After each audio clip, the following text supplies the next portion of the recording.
You have a sense of staying grounded, and being able to, from the standpoint of promoting your own material, booking your own shows, and not having a pompous attitude like many. Oh no, I have a pompous attitude. I just hide it well.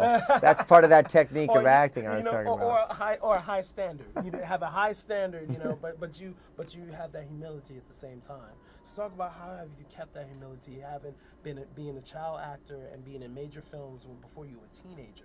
So right. Talk about keeping that humility. Well, I attribute a lot of that to my mom. I mean, my mom raised me as a single parent from the time I was 2. And during that time, I mean, wow, the success of Rookie of the Year was surprising. Speaking of sports, right, exactly. That was the for those of you that don't remember, that was the baseball film with the Chicago Cubs where Henry Rowengartner, my character, breaks his arm, then has the 100-mile-an-hour fastball and pitches on the Cubs, which they could really use him.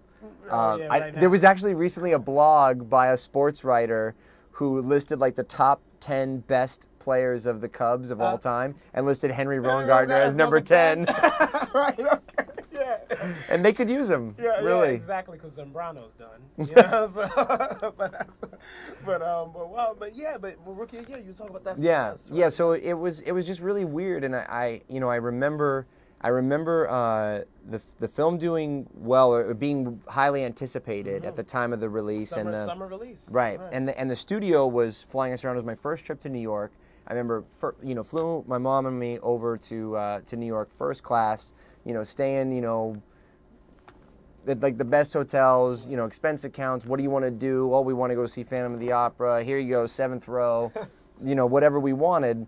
And I remember the film finally released, and then it was like crickets, just like the calm after the storm. Right. And in that instance, you really have 2 choices, I think. And the one choice is you can be angry that anything you want and whatever you need and you're the most important person is gone, or you can wake up and kind of go, wow, that was weird.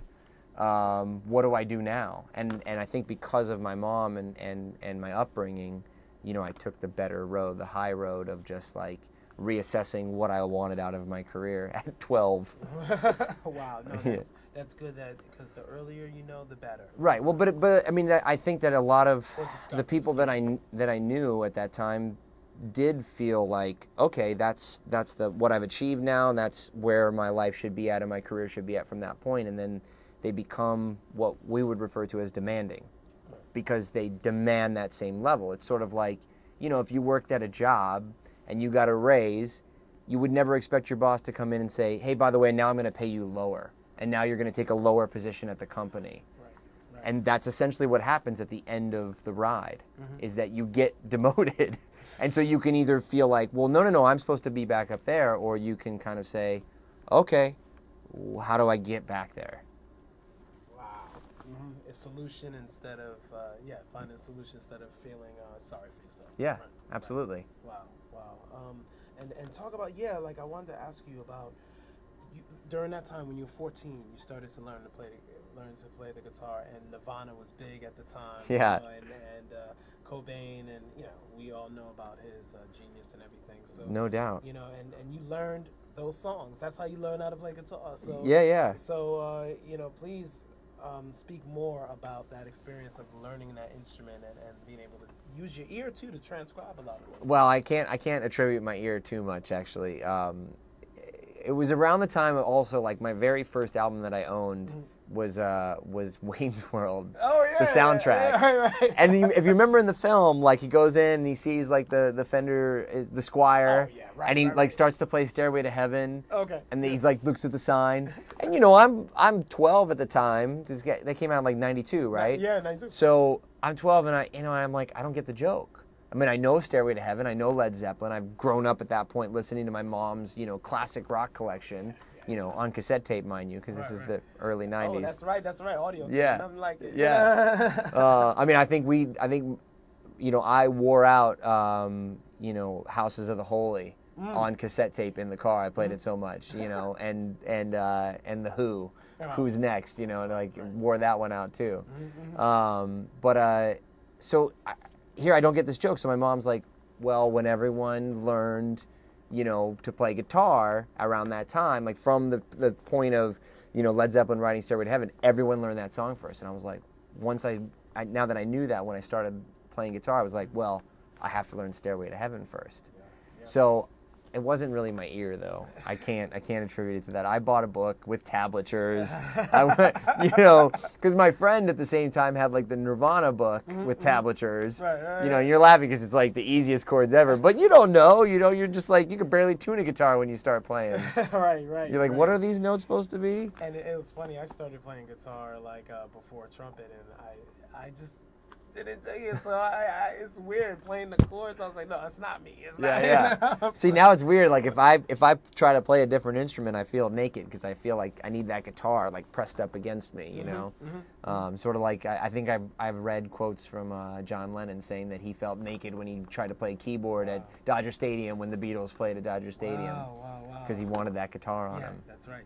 I've always thought when I first saw American Pie in '99, you know, like I always felt that you guys had such a chemistry. Like it was fun. It was just plainly fun. You guys weren't just working together, but it seemed like it was a brotherhood, you know, a sisterhood, you know, everyone, yeah. You know, like it seemed like you were all siblings. Talk about like that experience with everyone. It was cool. Keep in touch with all the cast members. I see them every once in a while. I mean, obviously the film, you know, blew up and we all got busy, so I don't really see everyone like on a regular basis, but when I do run into them, it's always, you know, it's, yeah, of course. It's like running into like your, you know, best friend from high school, you know what I mean? You're gonna be like, hey, no way, man, how's it been? And you pick up where you left off. And, you know, during the first film, I think none of us knew that it was gonna be successful, so we were all just, you know, having fun working and happy to have a job. And then the second film was when it really got fun because it was like a reunion, you know, like, and then, you know, it just got ridiculous. Right. But the first one was still fun, but not as fun as the second one. As far as behind the camera. Right. You want to share any stories? I'm not at liberty to say. I had to sign non-disclosure agreements. Oh, okay. Well, but you tell our book. You can do that. Like yeah, that's later. I'll talk about that one later. I don't know. Well, I'll tell all, you know, when I'm divorced, or right before. You know, like I mean.